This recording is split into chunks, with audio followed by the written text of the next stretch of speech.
was when I gave the word. Now in the morning I sleep. Some years back, the village had a program that was called Neighborhood Watch. Some people might be aware of the signs that are still out in some of the neighborhoods.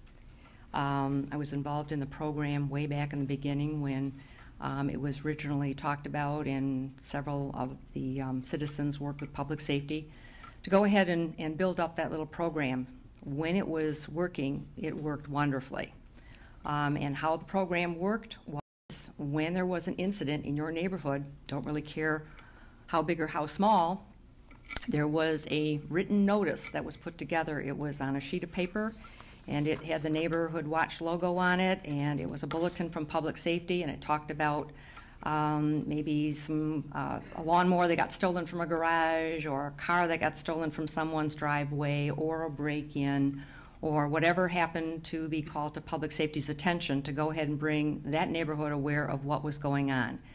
The turnaround time was very quick based on public safety putting up the notice, going ahead and dropping those flyers off at one of the neighbors' houses, part in the program, and a flyer got put at everyone's home. I realize you talk about computers and emails and all the rest of that sort of stuff to be able to give out that quick information. There are lots of people, especially seniors, who don't have a computer system, a BlackBerry, or some way to go ahead and contact them, sometimes even on a basis of phone messaging.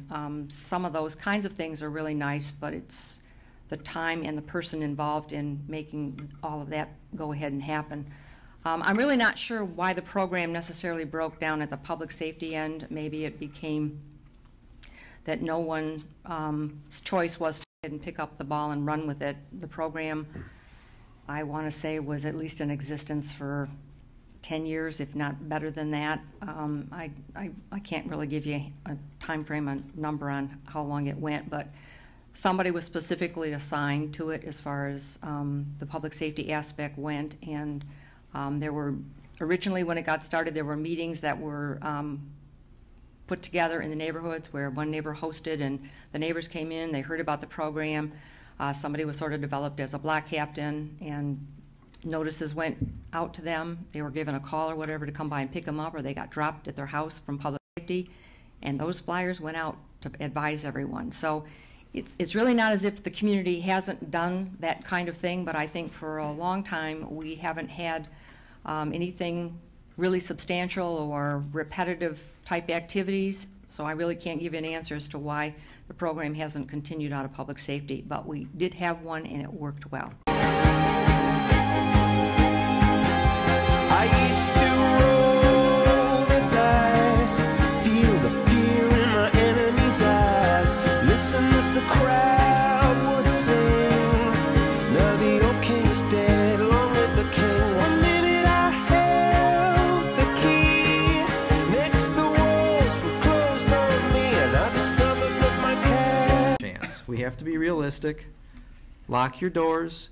Don't leave your windows standing open.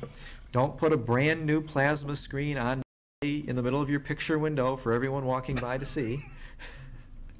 You know, take reasonable precautions, and you will be reasonably safe in this community. So stand upon pillars of salt and pillars of sand.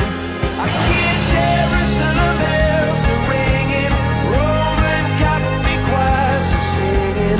Be my mirror, my sword and shield, my missionaries in a foreign field. For some reason I can't explain, once you've gone it was never an honest word.